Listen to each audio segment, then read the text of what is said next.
And I'm Jen. And this is, what video are we doing? SpielMill. Top 100. Okay, this is our top 100 board games of all time. Number 31, 40 to 31, 31 to 40. However you want to say that. Yes.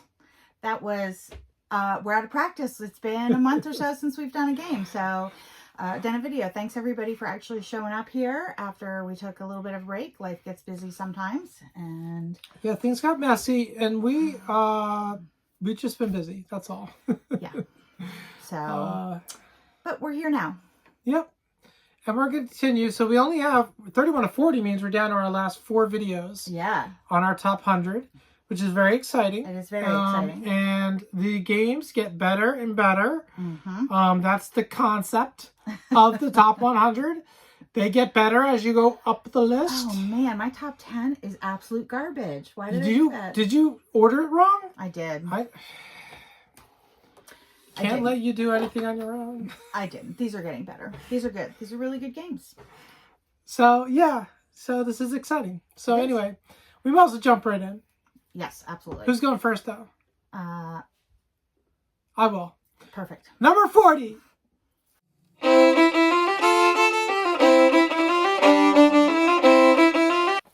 Okay, my number 40 board game of all time is a game.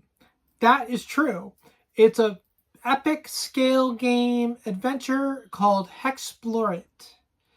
Hexplore It is awesome. There's a big bad wandering the earth or whatever it is, and I guess it's not earth, but you know what I mean. It's the region, the realm, and you're moving around and going to altars and buying stuff at shops and building up your experience. One of the great things about Explore It is there's dry erase like boards, but your characters, you can mix and match race and character type, and you can have there's hundreds of different possible combinations. Yeah. It's really neat. Lot of options there, and so you can have almost any character you want, basically. And it just works. It's a really good system, and it works really well. There's 4 versions of it. We've really only played 1 or 1.5. Yeah. I don't know, but we've enjoyed it so much. Yeah. I don't think that cracked my top 100, but I think it would if we did again. Yep. I really enjoy that open world exploration. Yeah, it's really good. It's really good. So, all the way up at number 40, we've got Hexplore It. My number 40 is up 5 from the last time we did this list in 2022. And I believe that you've already mentioned it. And that is Bastille. Oh, yeah, Bastille, baby. So, like I said, I think you've already talked about this. So this is... I did, yeah. Yeah, so our anniversary is Bastille Day. So we play this every year on July 14th. But it's also a really good game. It really is, We really enjoy it. Your actions are more powerful the bigger number tile you use, but you only have your tiles are 1 to 5, and you can power your actions from 1 to 5. And so obviously 5 is really preferable, but there are fewer 5s in the game, so there's more of them are going to be a 1 power action. And so you also go in order of those numbers, I think. So when you place them down, no, that's not right. Power. The higher number is the most powered. And so if multiple people play, they're like workers, but you play them on each space. And if I played a 4 and you played a 2, well, they get rearranged, so I go first and you go second. Right. So there's just a lot of planning, for how powerful you need something to be, whether or not I need to be more powerful than the person I'm playing with. That comes into it. So sometimes I may not need a 4, but I really think Jane is going to play a higher number. So I need to play my higher number there because I have to go first to have first choice of something. So just really clever game. We really, really enjoy this one. And it is down 5, but I think that's more because there's just so many good games on our list this year that it just sort of shuffled downward. But it does not indicate a decrease in how much I love it. That's spectacular. Yep. All right. That was my number 40, Bastille.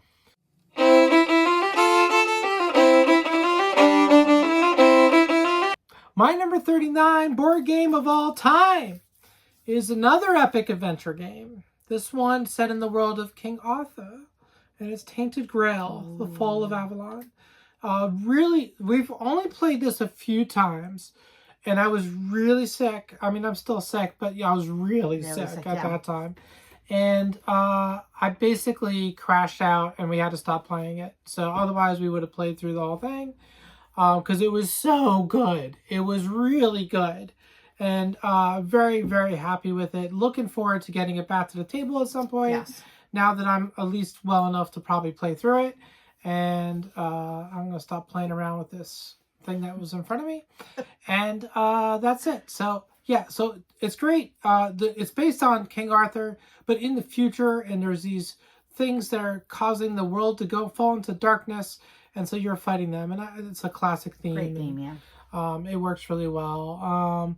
But it's like a kind of, isn't it kind of choose your adventures where-ish, where you kind of make choices at each, there's cards that are, your terrain are cards, and you put them down, you move from card to card, then you choose which way to go, and based on what you know about them. I think it's a little bit more directive or prescriptive than like Seventh Continent, for example. I think so too, but it's still pretty open. You're still really directing which way the story's going to go. Yeah, it's got a good story and stuff. So yeah, fantastic game. I really enjoyed it. So that is my number 39 is Tainted Grail: The Fall of Avalon. Excellent. All right, my number 39 is up 68 spots. Well, and that's because when in 2022, I think we'd only played it online, and now we own the game. It was a Kickstarter. We got it in and played it, and that is Distilled. And I've actually played it a bunch online since then as well. I mean, we love the theme, obviously, distilling your own liquor. It's got types of liquor from around the world. The expansion adds even more. I immediately, after we played the one that had like African and I forget where else, Indian and some other spirits, was like looking, could I get those? Could I try those? So that's really fun. But it also really is such a neat, I think the mechanics of the game mimic the mechanics of distilling, right? So you've got to have all your right ingredients, and then when you go to distill it, you lose some to the angel share. Yeah, angel share to like evaporation and whatnot. And so you might lose a special ingredient and it doesn't turn out right. Just really clever, really, really clever design. Again, and if you're interested in the process of distilling, and I just like making things, I love But a lot of the people who love this game that I've seen are not into alcohol at all, and which is a good testament to how good of a game it is. That's true. That's really true.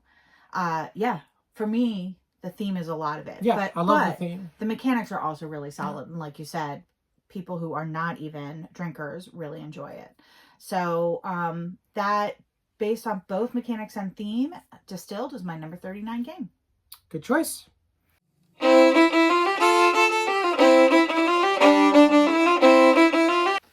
My number 38 board game of all time is a card game. A really good one, though, and it's cooperative. It's called The Crew. The Crew is fantastic. It is a trick-taking game, cooperative. And so you're working together to, you have tasks, and you're trying to complete the tasks without messing up. And it's kind of hard. And it can be easy at times, but it's usually pretty hard. It does a really good job because it's like a campaign game. And the first few campaign plays are really easy, and they kind of slowly step you up in complexity. That does a fantastic job with that.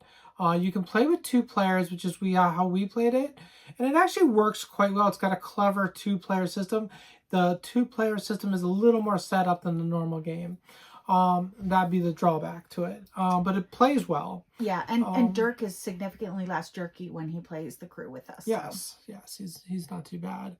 But he plays with us because that's Dirk's job, is to be the automa. Yes.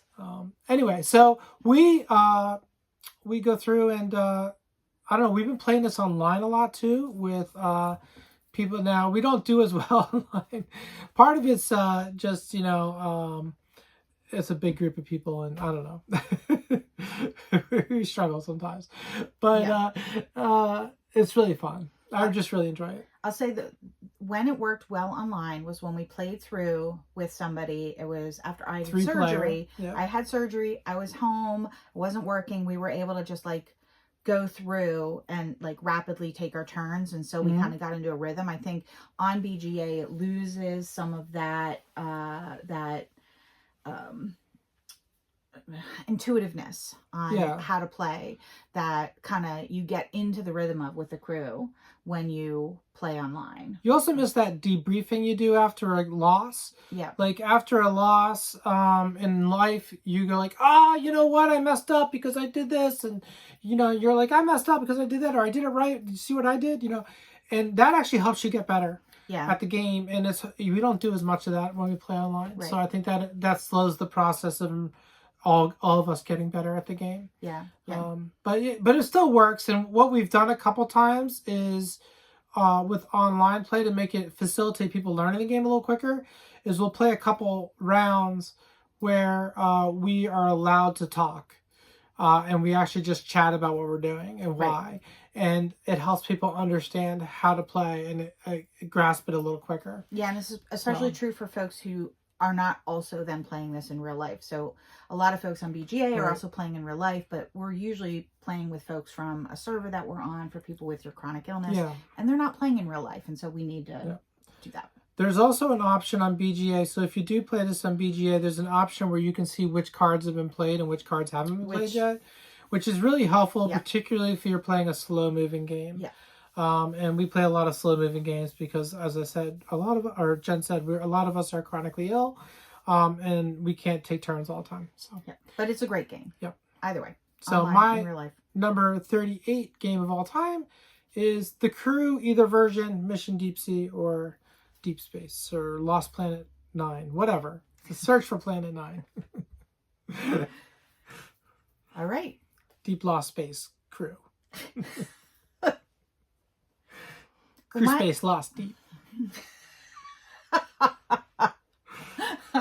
All right. My number 38 is up 74 spaces, inexplicably, because we have not played it since previously. But I think it's one of those games that, like, I now understand how games work better. I understand what I like better. And when I think about this game, I know this is a game that I really enjoy.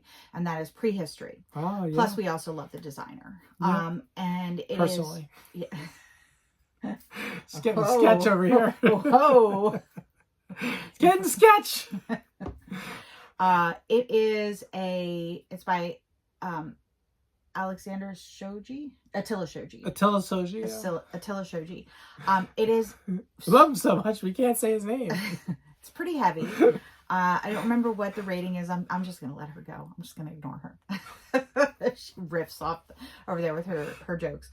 I can't remember what the weight is, but it's a pretty heavy game. And what I really love about this game and all of his games is it's not quite a sandbox. It's totally a European game, but there's so many different things happening in the game. And you really are sort of max-minning your output on each of the areas, right? If each one's going to score, you can't just ignore any one area. And so I know this one has a terrain exploration, which is a area control. It's not overly aggressive because that's not something I love. It actually works pretty well in this. And then there's an area where you're like building cave paintings, and then another area where you're getting resources. And one thing that is also really cool about this game is that your resources work multiple different ways.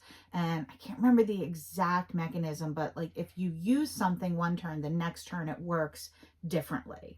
It becomes a different kind of resource. Right, exactly. And so again, thinking about, well, I actually really need that to be something else on my next turn. So even though I don't necessarily want to do that this turn, I need to do it so that I'm setting myself up for the next turn. That level of strategy in a Euro game where nobody's going to come in and mess you up, I love. That to me is so delicious. So that is why, even though we haven't played Prehistory in a couple of years, I know I love this game so much. It's actually, I think, possibly on my list of games I want to replay the most. It is on Yeah, or at yeah. least we talked about it. Yeah, I don't know if it's on your list. We definitely talked about it recently because we played Avaroma from Attila Soji, and it was so good. We're just like, we have to get prehistory back to the table. Yeah. So that's why it's moved up 74 spaces to number 38, and that is prehistory. Good choice. Very good choice.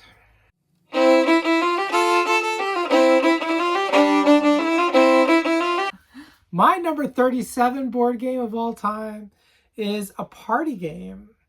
It's a party game. We don't play this one quite as much as some others, but we do. I always have fun when we play it, and that is Wavelength. Wavelength is really fun. You basically have this wheel, and I love the wheel. I love having like big things that you turn and stuff. But it's a wheel, and you spin it, and then it comes out with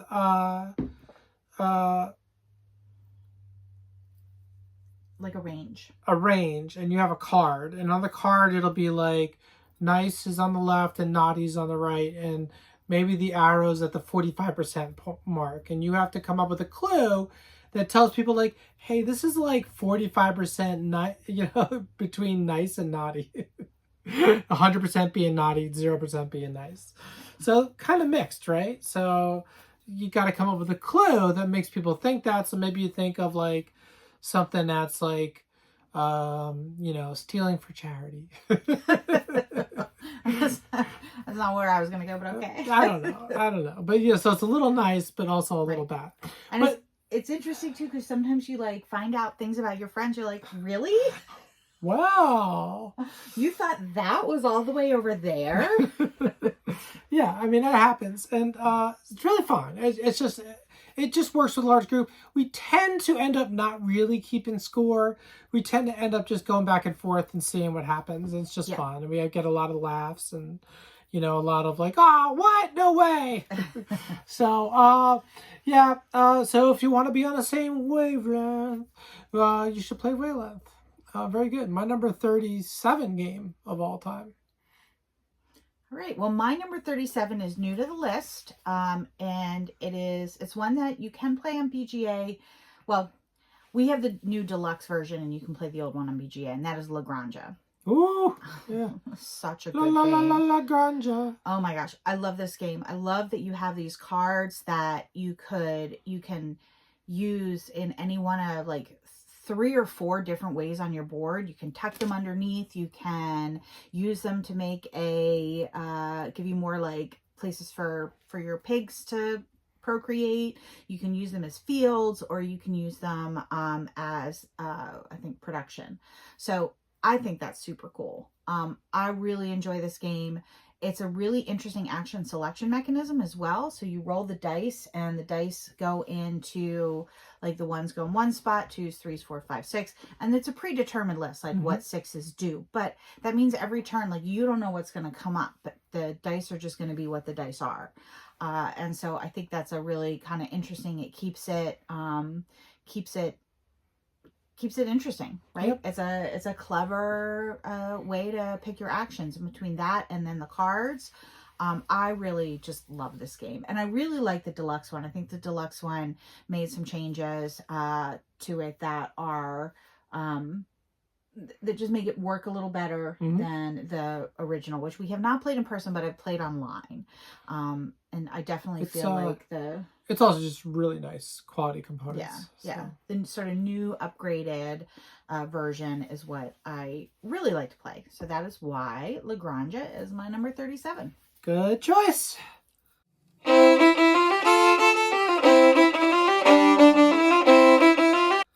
right. My number 36 board game of all time is new to my list. It is a Stefan Feld game. It is really fantastic, but I can't... Well, you'll see, but it's Hamburg. We play these geography games every day, and it's like 50% of the time our guess on this one puzzle is Hamburg. We're like, that looks like Europe, maybe like sort of Germanic Europe. Hamburg. It's got a plaza. Especially I know. if there's a plaza, yeah. There's a plaza. There's a plaza in the game. I know there's a plaza in Hamburg. Anyway, Hamburg is a fantastic game. I can't quite remember how the things work, but I know that you have colored workers and you have colored dice, and there's a clever action selection system involving those. Yep. But I just can't remember how it works. And you get cards every turn, and so there's, yeah. I don't know. But it's really fun. And I remember having a ton of fun playing it. And it's a Stefan Feld. It's part of the City Collection series, which are overpriced but are really beautiful. And really good. Oh my God. They are very good. Everyone we played so far. Although we didn't love New York, but it was mainly because it was an area control game, and we're not big on area control. So, as a central mechanic. And I don't think that's it. A little bit on the side is okay with area control, but as a central mechanic, no. Nope. No thanks. For the most part. I mean, we do like Wallenstein and stuff like that. So, but you know, for the most part, we're not area control people. So, but yeah, Hamburg is excellent. It's got a plaza. You're moving in the plaza. It's got a dock, so you get a special power. It's got other things going on. Really good. I wish I could speak to it in more like flavorful detail. I tried to look it up before the video. So I was able to see visually a little bit, but I couldn't, for some reason my brain just wasn't wrapping around some of what I was reading. And so, which it does sometimes because of my illness. Like I have cognitive issues. So, but yeah.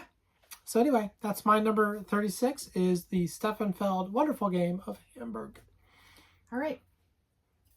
Well, my number 36 is exactly where it was in 2022. Look at that. And that is a really fun push your luck game, Quacks of Quedlinburg. I think I say this every time we talk about this.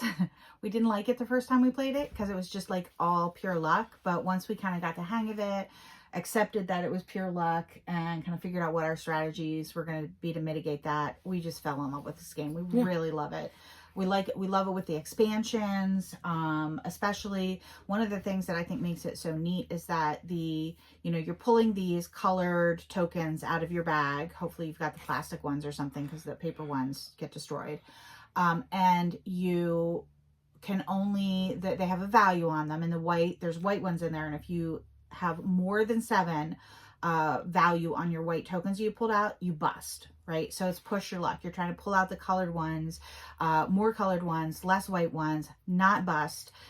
But what those colored tokens do changes every game depending on which tile you use. And so you mix those up and you randomize it.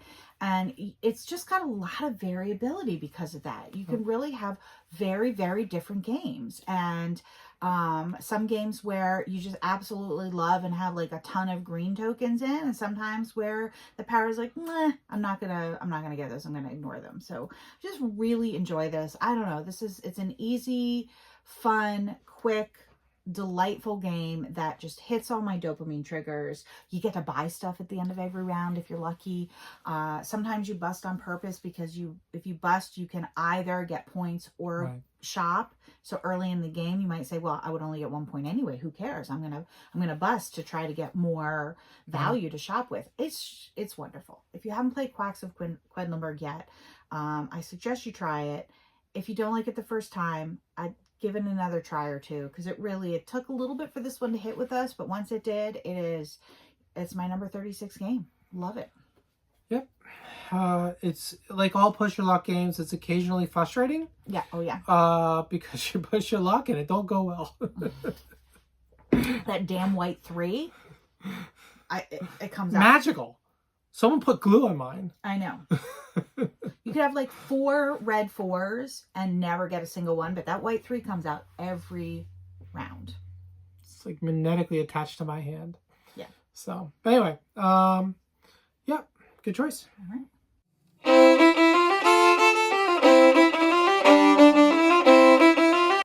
My number 35 board game of all time is a fun dexterity game. I like this one because of the epic scale of it, and that's Pitch Car. Yeah. And I just love how you can make your own tracks, and it's sort of like it's a little hard for me to play because it does involve sort of standing up and moving around, and it's a little bit of it's on the heavier end of movement for me. So Yeah. it's a bit of a struggle, but it's enjoyable. So when we do play it, I really enjoy it. And so, but we can't play it quite as often. Yeah. We did see recently that there's a bunch of 3D printables that you can print. And so we're looking at printing those. Yeah, that's which really... I'm very excited to do. That's going to be super interesting. So, but yeah, so that is my, I think, and so, oh, sorry, what pitch car is like you each have a disc, you have a racetrack, and possibly a loop, and, whatever, jumps and whatever, and you flick the disc, and you flip the disc as far as you can get it, you flip it over a loop, you flip it through a jump, you flip it until whoever flicks it through the finish line first wins. So it's a simple concept, but it works really well. Yeah, and anybody can play it. It's pretty much enjoyable to most people, regardless of, what kind of gamer they are. It's not super long. So, you can, it's a great way just to get a whole bunch of people at the table together playing something that's fun, and you're cheering and you're moaning as your disc flies off the table and laughing. And you're like, I can't get through this loop. That's me. I cannot do the loop, but it's hard. I will not play without it though, because I love it. All right, number 35 board game of all time is Pitch Car. Okay. My number 35 board game is down 28. It was in my top 10 previously. It was number 7, and that is Terraforming Mars. And I think this is a victim of not having played it a lot, and so many other really good games coming onto our list. I still really love it. We're playing it online. We're playing on BGA right now. Some people complain about it being too long and they like the mini version. Absolutely not. Absolutely not. It's like you don't even know us if you're going to suggest that to us.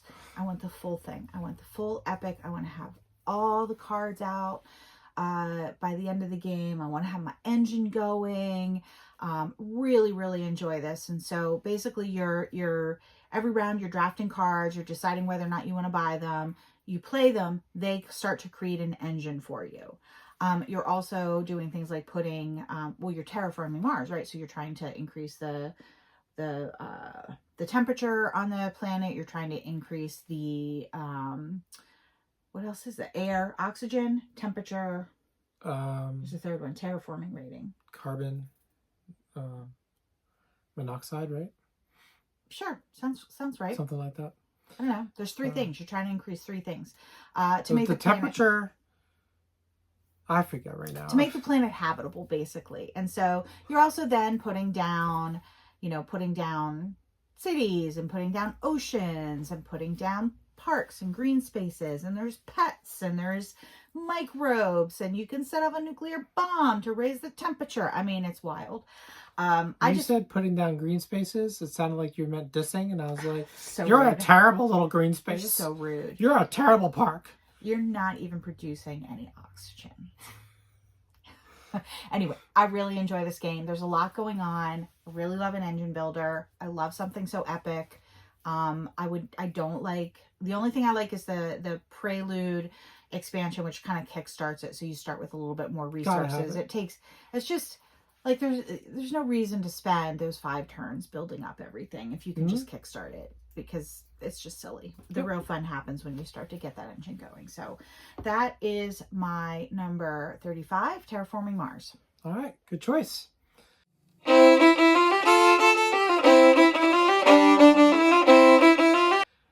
My number 34 board game of all time is one that got new life recently, so it's up 263 spots. I don't know why it was so low, to be honest, because it was pretty high in my estimation before. We really enjoyed it. It's a real-time game. It's called Now Boarding. Oh, yeah. Now Boarding has gotten new life because we've been playing like crazy on BGA with our chronically ill friends, and we just love it. As a group, we just love it. We do. We play it to death. And we like cooperative games like that together. We play a lot of Burgo Brothers on there, and Forbidden Island right now. We're playing a lot of that and stuff like that. The Crew and stuff. Yeah. So they work really well for us. And that boarding, though, is really probably one of the top ones. And it's just so much fun. You're basically, you each have your own airline, and you're just flying around USA, picking up passengers and dropping them off where they want to go, ideally. Yeah. That's what your goal is. And then if you do enough of that, it's actually really hard. It's really hard. If you do enough of it, you win the game. And it's just, I don't know, it's really hard. It's surprisingly hard. Well, if passengers sit too long, they get angry. Yeah. You know, you can delay that by picking them up one place and dropping them somewhere else. But if it's not their final destination, eventually they're going to get really mad as well. So it is a very difficult game to win, but a lot of fun. We really, really, really just enjoy this. Yeah, it's a big winner. So that's my number 34 board game of all time, now boarding. All right. My number 34 board game of all time is new to the list, and that is Flock Together. Ooh, nice. Yes, I really, really enjoyed this board game. It is basically it's like a dungeon crawler, but with chickens. And very short dungeon crawler. Yeah, so. Yeah. But you've got your chickens, you're trying to level them up so they are more powerful. It's really a boss battler, I guess. But yeah, I guess that's true. They're battling bosses, but the bosses are like, a fox or a hawk or something like that. And it's on this farm. You have to go collect your resources. You're collecting things like worm and grain, things that chickens would eat. It's so delightful. It is just so delightful. It was hard. We did not win. We won one of the games. We won one of the games. So what I think is clever with this game is that you have to choose each round. Like, do I want to ramp up myself and make myself more strong? Or do I want to defeat this chicken? Or whatever it is. And then, like, if I don't defeat the chicken this round, I'm stronger, but so are they. They become stronger as well. And so it's kind of like you have to decide, make choices like that. And I think those choices are interesting. Yes, the fights are not interesting. You're not fighting a chicken. You're fighting a fox. That's right. Or a falcon. Or, something hawk, like that. Something that would eat a chicken. But yeah, there's that's a super interesting decision space to make. The art is charming. I know. Attila the hen. Yeah. Super cute. There's like weather events. I absolutely love this game. Just talking about this and remembering it. I want to go back and play it again. What a wonderful game. What were some of the other names? They had great names for the chickens. There was a Sherlock. Sherlock something, but yeah, like Sherlock Holmes or something. I don't know. They were all super funny. Agatha Christie, but it was Agatha Christie. Agatha Christie, right? Yeah, because that's the one I wanted to play.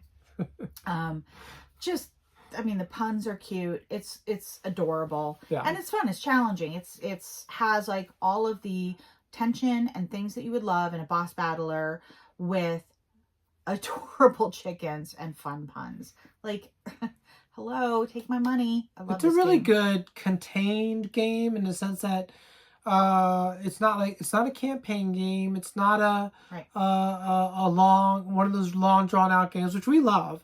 But if you want something that's more contained, that's a boss battler, this is perfect. Yeah, and sometimes it's really good. It's a great weeknight game. Yeah. And like you said, it's not this sort of epic thing, so you can take it out of the box and play and put it away. And it's not like you have to set it all up and it takes forever and there's map tiles. It's just like one. And it's got neat little notebooks for the characters and for the enemies. And so as you as you get stronger, you just turn the page in your little notebook and you have new stats. Yeah. It's pretty cool. Yeah. So, and I think it would also be like a great intro to somebody that maybe isn't super interested in the fantasy theme that you might get in a boss battler, but is, I don't know, has other interests. Interested in nature, interested in chickens, whatever. They're birds. They're cute. Yeah. I love it. So that is my number 34, Flock Together. Good choice.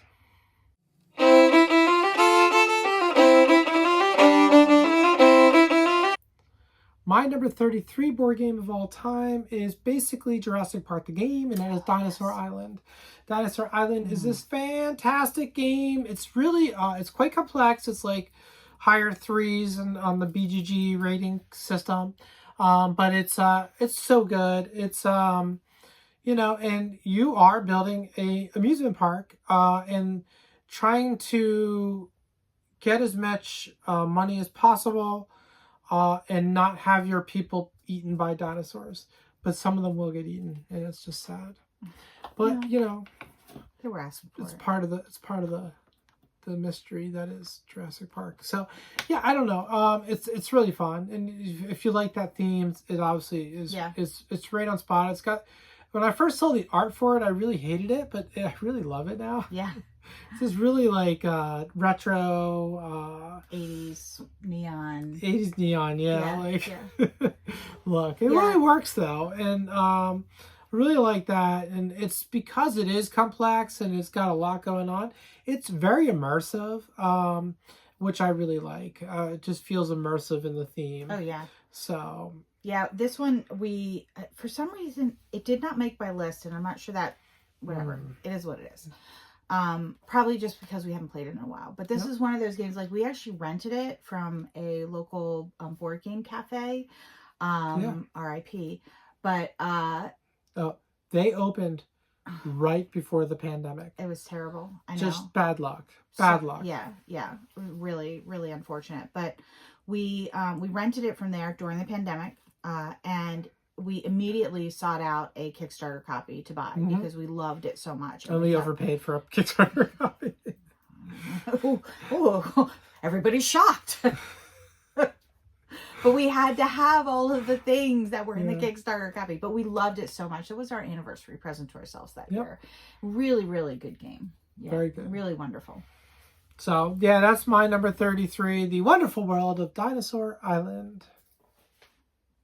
Well, my number 33 is new to the list, and it's a crossover with this 10. Ooh. It is Hamburg. Nice. I almost started talking about it when you were talking about it, but I thought that was going to be a dead giveaway that I remember anything. But I actually honestly don't remember much more than you. And I also tried to look at it. For some reason, I think Stefan Feld games are really hard to get a sense of from just reading the rules or just looking at it. You've got to play them because it's in how all of the things work together. Yeah. Right?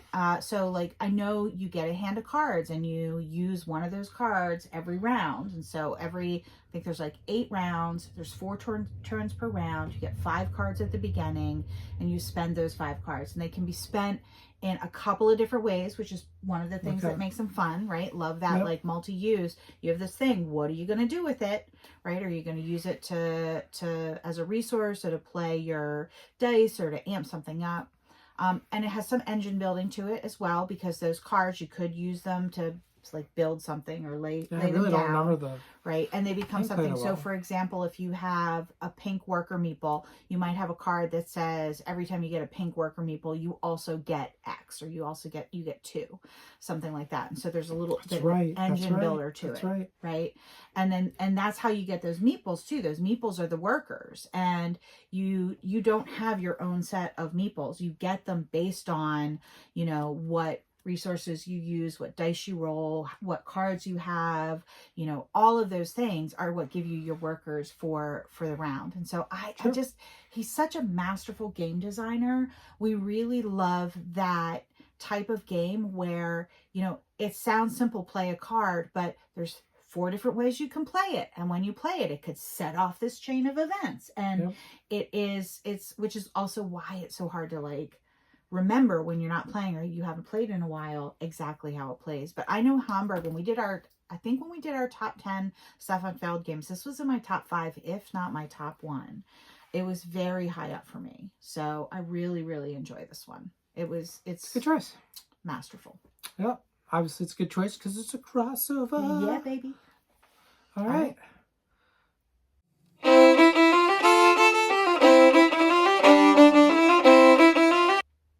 All right, you done? All right.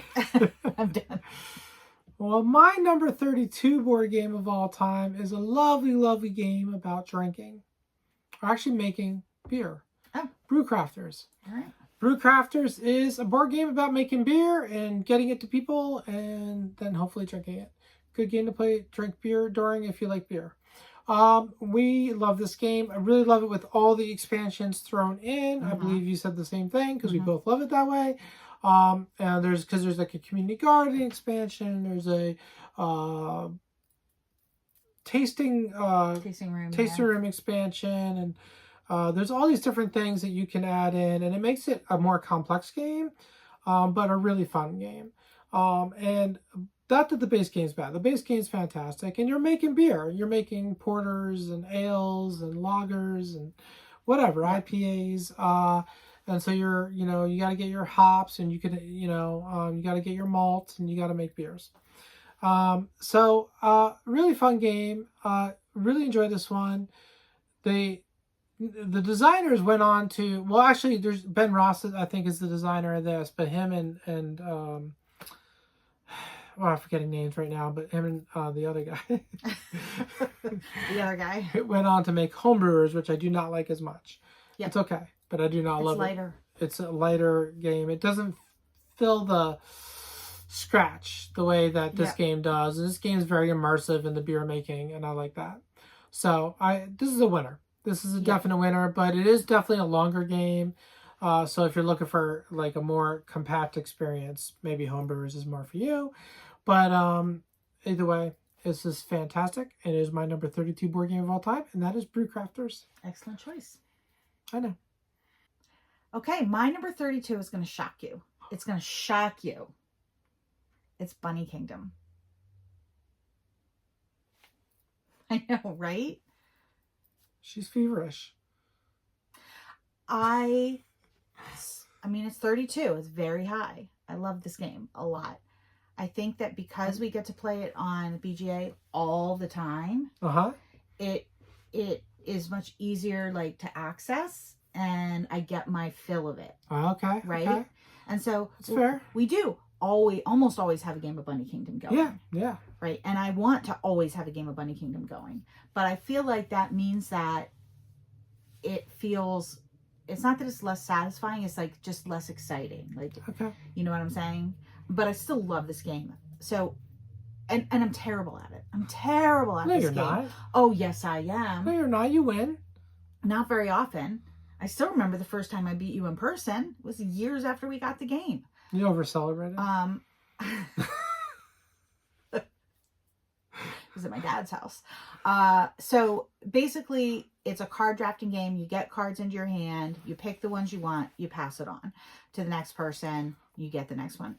There is a 2-player variant. It is confusing. We lose track every single time when we play in person. I prefer this at 3 players. Best with 3, yeah. Yeah.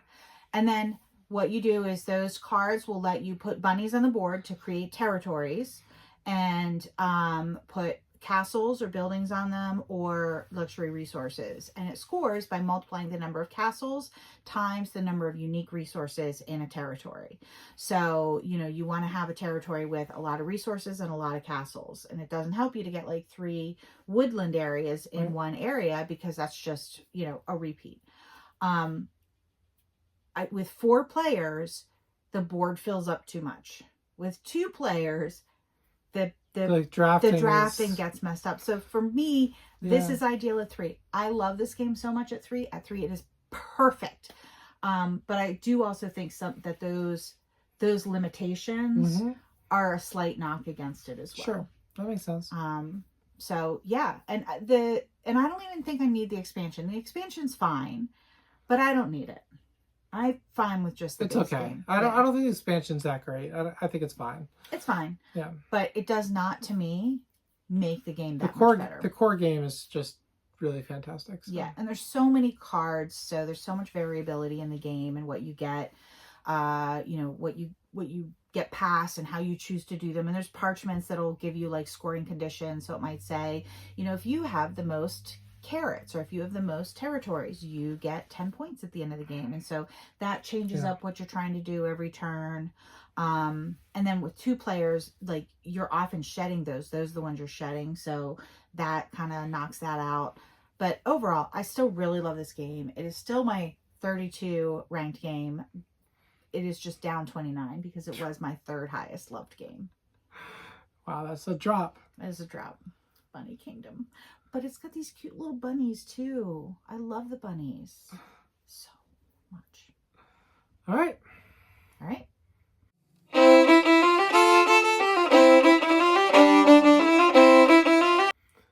My number 31 board game of all time is new to the list. It is one that is new because we played it since last time we did a list. But it's fantastic. It is a tea game. It is Tabanusi Builders of Ur. And Tabanusi is fantastic. This is based on the old city of Tabanusi. But it's really cool. Part of the city was, and the builders.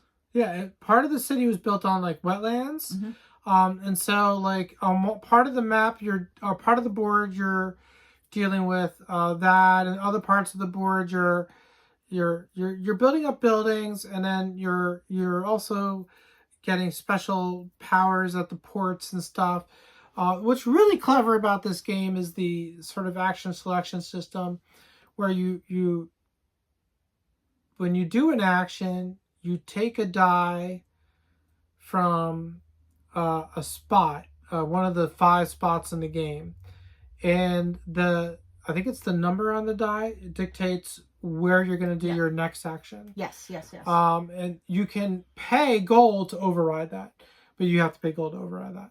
Otherwise, you have to do the action that the color or number leads you to do. It's so good. I kind of forget, but it's so good. It's really clever. It's certainly complex. It's definitely one of the complex T games. And it's really well designed and really fun. And it's got, if you read the mechanics of the game, at first it felt really abstract, but then we read about the city of Ur, and that's what it was. Did I say whatever. You read about the city of Ur, and it all makes sense. It does. It all makes sense, and it's so good. Yeah. So a very enjoyable game. Again, it's quite immersive. The complexity leads to that. Like, you kind of get immersed in what you're doing with the buildings, and there's an interesting majority game going on with the buildings, and each section of the town, and then there's a temple section as well. So it's interesting, and it's got a lot going for it. So. And of course, there's bonuses on some of the places. So like you kind of want your tile to be over there, but there's a much better bonus over here. You're trying to min-max your bonuses and stuff. It's interesting. And I agree. I love that, where you want to do number 4 area next, and there's 3 different number 4 dice on the board, and so you got to figure out, okay, well, I need to do one of those, even though I really kind of need to do that one over there, because that would give me the resources to do that one, but I need a 4, and maybe there's only 2 4s or 1 4, and you might gotta sort of look ahead. So yeah, I want to go here, do that, then do that, and then go over here and do that based on what I get there, and then based on what I get there, I can go over here, like that kind of thing. Delightful. Very delightful. Very cool. Yes. So yeah, that's Tabanusi, Builders of Ur, very excellent T game, and that is my number 31. All right. Well, my number 31 is up 13 places since we last did the list. It's a party game. I don't know why I'm making weird expressions. I don't know. I'm just going on. It is Monikers. Specifically the Shut Up and Sit Down version, yes, I think is the one fun. I really like. The wackier serious the better. Nonsense. Exactly. Like just, I want it to be silly. Because it's so much fun, and the sillier the better, the more fun you have. It's one thing to guess bookcase. It's another thing to guess, 100 duck-sized horses, or 1 horse-sized duck, whatever it is. It's just so much fun. We always end up laughing hysterically every time we play this. I know it's a remake of an old game, and I can never remember which one it is. It's a remake of Time's Up, but it's for a more sophisticated palate, with those sort of more crazy, wacky things that you're doing. And so, the first round, everybody is guessing, or you're in teams, and you're giving clues to your team, and you can use as many words as you want. So if it was 100 duck-sized horses, I could say, oh, this is a whole bunch of tiny-sized, or the size of mallard equines, or something like that, and try to get them to guess it. And the other team is hearing this too, so they're all getting the same clue, right? The next round you can only use 1 word, so I might use mallard, right? And then my team knows, 100 duck-sized horses. And the last round you're doing charades, and so it just, as you can imagine, it just devolves into absolute silliness. Yeah, devolves. It gets, by the end, there's always some inappropriate things happen. Yeah, there are. I mean, maybe that's just our group of friends, but it happens every time. But it's just, I've never played this game where people weren't laughing to the point of Right. crying. True. Right? Very It true. is just so much fun, so delightful. And so, it's a party game, but it's fantastic. It is. I would play this any day. Any day if I could get a group of people to sit down and play Monikers, I'd be happy. Yep. So that's my number 31. So that wraps up our 31 to 40. Yes. What'd you think? Hopefully there's some games in here you liked, or maybe some new games to you haven't heard of. Let us know in the comments. We always like to chat with you all. And I don't know. Yeah, and hopefully we'll be back a little bit sooner for our next one. We're kind of getting back on track. I don't know, February and March threw me for a loop. And I should have said at the beginning, but welcome to our new subscribers. We hit 200 recently. Hopefully we still have 200. Sometimes, Hi. Hi. So welcome. And hope you enjoy the videos. All right. Thanks so much, everybody. All right. Remember, Every day the E-game is a holiday. Bye.